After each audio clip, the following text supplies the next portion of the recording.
अस्सलाम वालेकुम students, welcome to Noman इल्म अकेडमी। हमने प्रीवियस लेक्चर में क्लासिफाई किया था मैटर को, और मैटर की जो भी अकसाम थी वो डिस्कस की थी, जिसमें हमने सब्सटेंस और मिक्सचर को एक्सप्लेन किया था। और आज हम सब्सटेंस की अकसाम को पढ़ेंगे। सब्सटेंस हमने पढ़ा था कि मैटर की प्योरेस्ट फॉर्म होती है जिसमें कोई भी मिक्सचर नहीं होता, या एक से ज्यादा मैटर नहीं होते, एक टाइप ऑफ मैटर होते हैं, सिंगल टाइप ऑफ मैटर होते हैं। अब जो है सब्सटेंस की अकसाम को पढ़ेंगे। सब्सटेंस बेसिकली टू टाइप्स का होता है, या तो सब्सटेंस एलिमेंट होता है या फिर कंपाउंड होता है। आज इनको डिस्कस करेंगे। एलिमेंट जो है वो किसको कहते हैं? प्योरेस्ट फॉर्म ऑफ मैटर को, प्योरेस्ट फॉर्म ऑफ मैटर को, यानी पूरे यूनिवर्स में इससे प्योर मैटर नहीं मिलता। क्यों नहीं मिलता?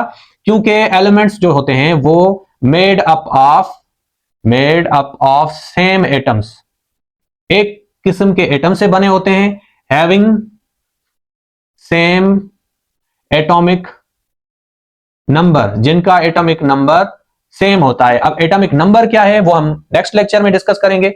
अच्छा, इसका जो एग्जांपल है वो आप ले लें, जैसे हाइड्रोजन है, हीलियम है, लिथियम है, बेरिलियम है, बोरान है, कार्बन है, नाइट्रोजन है, ईटीसी। ये सारे जो है पीरियडिक टेबल में ये एलिमेंट्स हैं, ये प्योरेस्ट फॉर्म ऑफ मैटर होते हैं और एक किस्म के एटम से बने हुए होते हैं। सब्सटेंस की जो दूसरी अकसाम है वो है कंपाउंड। कंपाउंड किसे कहते हैं? जब दो या दो से ज्यादा एलिमेंट्स आपस में केमिकली कंबाइन हो, केमिकल बॉन्ड बनाए, तो उस वक्त जो है वो कंपाउंड बनता है। ये मिक्सचर नहीं होता है। जो एलिमेंट्स आपस में कंबाइन होते हैं वो एक नई चीज बनाते हैं जिसकी प्रॉपर्टीज चेंज होती है, मिक्सचर की तरह नहीं। जैसे लेट सपोज एलिमेंट ए है और एलिमेंट बी है, ये आपस में केमिकली कंबाइन होंगे, आपस में केमिकल बॉन्ड बनाएंगे और एक नई चीज बनाएंगे जिसकी प्रॉपर्टीज नहीं होंगी। जैसे ये ए बी कंपाउंड बन जाएगा इसमें। लेट सपोज अब इसका आप एग्जाम्पल लें, सोडियम जो है एक एलिमेंट है पीरियडिक टेबल का, क्लोरीन जो है ये भी एक एलिमेंट है।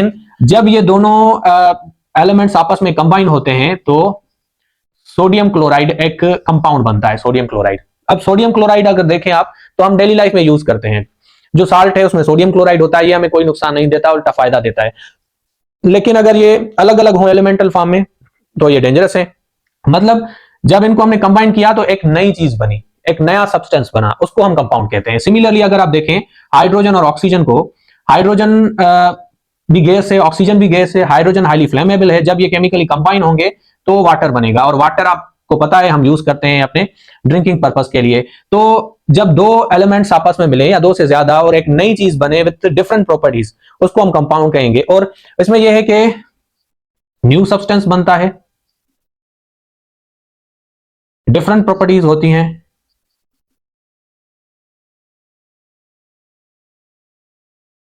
और फिक्स्ड रेशो होता है, फिक्स्ड रेशो ऑफ मास।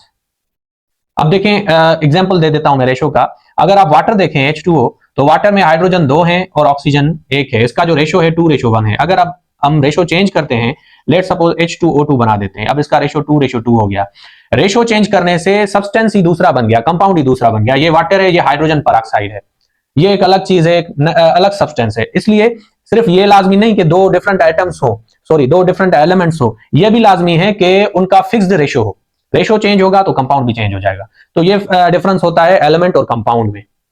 ठीक है, अब इसको हम आगे डिस्कस करेंगे। अच्छा, उसके बाद अगर हम कंपाउंड को देखें तो कंपाउंड असल में दो किस्म के होते हैं, या तो फिर आयनिक कंपाउंड होते हैं या कोवलेंट कंपाउंड होते हैं। आयनिक कंपाउंड ऐसे कंपाउंड्स को कहते हैं जिसमें आयोनिक बॉन्ड हो।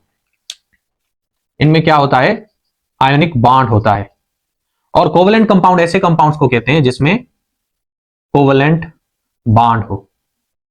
ठीक है, अब आयनिक बॉन्ड और कोवलेंट बॉन्ड जो है वो हमारे केमिकल बॉन्डिंग वाले चैप्टर में, उसमें हम डिटेल में डिस्कस करेंगे। आयनिक कंपाउंड्स जो होते हैं बेसिकली वो ऐसे कंपाउंड्स होते हैं जिनमें मेटल्स एंड नॉन मेटल्स होते हैं।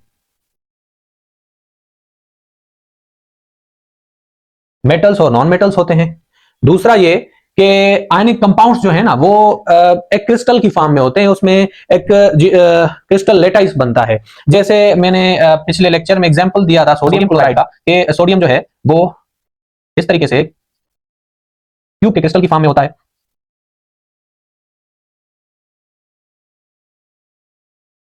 ठीक है, और ये रुकता नहीं है, ये क्रिस्टल कंटिन्यू रहता है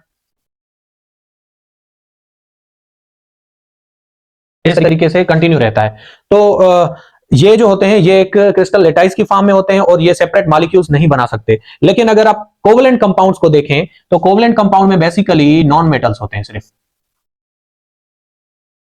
इसका आप एग्जांपल लें, इसमें मेटल्स और नॉन मेटल्स होते हैं, जैसे कॉपर सल्फेट हो गया, कॉपर मेटल है, सल्फेट नॉन मेटल है, या फिर जो है वो जिंक क्लोराइड हो गया, जिंक मेटल है, क्लोरीन जो है वो नॉन मेटल है। लेकिन इसमें सिर्फ नॉन मेटल्स होते हैं, जैसे वाटर हो गया, उसमें हाइड्रोजन भी नॉन मेटल है और ऑक्सीजन भी नॉन मेटल है। मिथेन हो गया, इसमें कार्बन भी नॉन मेटल है, हाइड्रोजन भी नॉन मेटल है, कार्बन डाइऑक्साइड है, अमोनिया है, ईटीसी। अब इसमें क्या होता है कोवलेंट कंपाउंड्स में, कोवलेंट कंपाउंड का जो स्मॉलेस्ट पार्टिकल होता है ना, वो होता है मॉलिक्यूल। अक्सर करके स्टूडेंट को इश्यू इसमें होता है कि मॉलिक्यूल और कंपाउंड में क्या डिफरेंस है। मॉलिक्यूल जो है वो कंपाउंड की ही स्मॉलेस्ट, कंपाउंड का ही स्मॉलेस्ट पार्टिकल होता है। मॉलिक्यूल मिलके कंपाउंड बनाते हैं, लेकिन कौन सा? Covalent compound. आयनिक कंपाउंड मैंने डिस्कस कर दिया, ये क्रिस्टल लेटाइस की फॉर्म में होता है। इसमें जो है वो मॉलिक्यूल्स नहीं बनते, मॉलिक्यूल्स जो है वो कोवलेंट कंपाउंड में बनते हैं। इसमें क्या होता है, एग्जांपल लें आप वाटर का। लेट सपोज ये ग्लास ऑफ वाटर है जिसमें वाटर के पार्टिकल्स हैं, ठीक है। अब ये जो वाटर इसमें है इसको हम कहेंगे कंपाउंड, ठीक है। लेकिन वाटर का जो स्मॉलेस्ट पार्टिकल होगा उसको अगर हम देखेंगे तो इसमें यह होता है कि एक हाइड्रोजन और दो, सॉरी, एक ऑक्सीजन और दो हाइड्रोजन आपस में केमिकली कंबाइन होती हैं, ये होता है मॉलिक्यूल। और ऐसे बहुत सारे मॉलिक्यूल मिलके जो है वो वाटर बनाते हैं या कंपाउंड बनाते हैं। तो मॉलिक्यूल जो होता है वो कोवलेंट कंपाउंड की स्मॉलेस्ट पार्टिकल होता है और ये मॉलिक्यूल्स मिलके फिर कंपाउंड बनाते हैं। और अगर हम मॉलिक्यूल को ब्रेक डाउन कर दें, लेट सपोज हमने मॉलिक्यूल को ब्रेक डाउन कर दिया, ये हाइड्रोजन ऑक्सीजन को तोड़ दिया, तो ये क्या हो जाएंगे, ये एटम्स बन जाएंगे। और एलिमेंट की जो स्मॉलेस्ट पार्टिकल होता है, एलिमेंट का स्मॉलेस्ट पार्टिकल भी एटम होता है।